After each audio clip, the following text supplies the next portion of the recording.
Assalamualaikum dan salam sejahtera. Hari ini saya mau tunjukkan bagaimana memahami konsep enzim secara hands-on, maknanya menggunakan peralatan. Tetapi sebelum itu kita kena fahamkan dahulu bagaimana enzim dibentuk. Enzim adalah sejenis protein globular, glob. Dia macam glob, sfera, hampir macam sfera. Tapi asal semua protein seperti yang kita tahu ialah daripada asid amino. Jadi kalau kita ambil ini mewakili rantai polipeptida, satu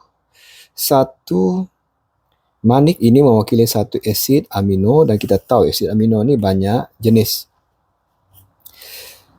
Okey, asid amino ini bilangannya dalam beberapa ratus sampai beberapa ribu, bergantung kepada jenis protein. Semakin banyak asid aminonya, maknanya semakin besarlah protein itu. Kalau hemoglobin macam 100 lebih. Dan setiap asid amino ni mempunyai ciri yang unik. Ada yang bercas, ada yang tanpa cas, ada yang berkutub, ada tak berkutub. Jadi, sifat ini akan menentukan bentuk protein. Katakanlah asid amino berwarna merah ini bercas negatif. Sementara yang kuning ini bercas positif. Jadi otomatik dia akan gabung. Okey. Begini. Jadi nanti ni asid amino ni dia berpintal. Contoh kita ambil ini wayar ni atau benang. Ini adalah rantai polipeptida. Katakan ada beribu asid amino. Bila dipintal, dilipat, semakin kompleks, akhirnya jadilah protein globular.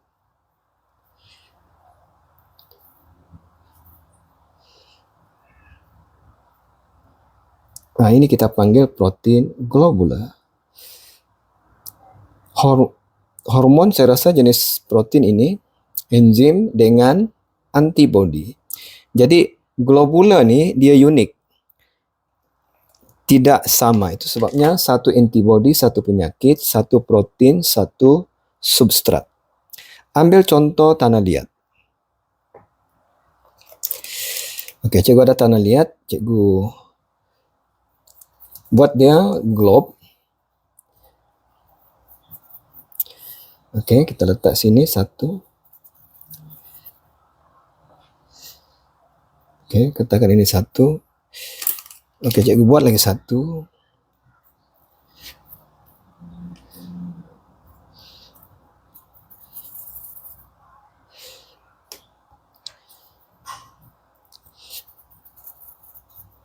Okey, kita ada dua protein globular. Kalau kita perhatikan bentuknya ya globular tapi tidak sama.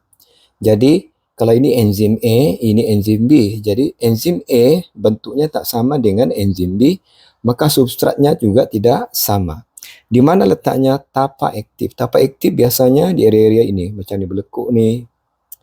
Okey, tapak aktif area kawasan-kawasan ini. Jadi bahan kimia akan melekat di situ. Samalah juga dengan antibody. Kalau dia sepadan, maka akan ada tindak balas. Enzim kalau sepadan akan ada tindak balas. Jadi kita permudahkan. Okey, di sini kita ada dua enzim. Okey. Ini kalau kamu perhatikan ada dua guli yang sama. Ini bolehlah kita ambil contoh maltosa, glukosa campur glukosa, ataupun selulos, glukosa campur glukosa. Jadi bergabung glukosa campur glukosa jadi dua disakarida. Okey, ini kita panggil maltosa. Manakala ini substratnya tak serupa dua-dua. Okey, satu guli, satu bentuk ini. Okey, boleh jadi ini adalah sukrosa dengan laktosa. Kalau sukrosa maknanya ini glukosa, guli. Ini fruktosa. Kalau laktosa, ini glukosa, ini galaktosa. Jadi, tindak balas akan berlaku kalau tapak aktif itu sepadan dengan substrat. Jangan guna istilah muat atau ngam, tidak. Sepadan, maknanya dia compatible. Jadi kalau begini, maka berlaku tindak balas. Yang masalah kalau enzim ternyata asli. Katakanlah kita campur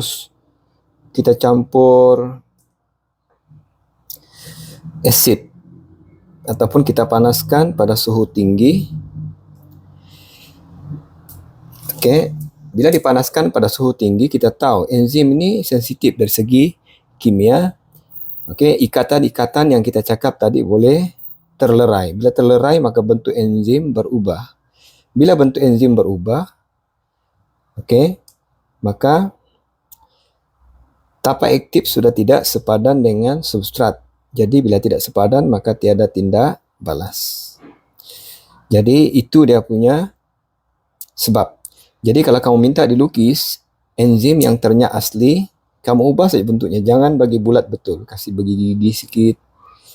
Dan tapak aktif itu ubah bentuknya. Tidak lagi sepadan dengan substrat, maka tiada tindak balas. Okey, ada lagi satu yang mempengaruhi tindak balas enzim, iaitu kehadiran perencat. Contoh merkuri. Katakanlah ini merkuri. Bola emas ni ya. Jadi bila merkuri itu mengambil ruang di situ, substrat sudah tidak boleh masuk di situ. Kan? Okey. Satu okey. Ini. Jadi bila tidak boleh, maka tiada tindak balas. Jadi merkuri ini mengambil ruang di tapak aktif menyebabkan tindak balas tak berlaku. Okey. Boleh faham tu kan? Okey, ada lagi satu fenomena yang dipanggil cofactor. Cofactor ni dia begini. Enzim tu asalnya tidak sepadan dengan substrat. Macam ini kan? Tidak muat. Jadi, bila kita tambah cofactor, contoh vitamin K dalam pembekuan darah, bila kita jadi tambah cofactor ni akan mengubah bentuk enzim. Enzim tu akan berubah bentuk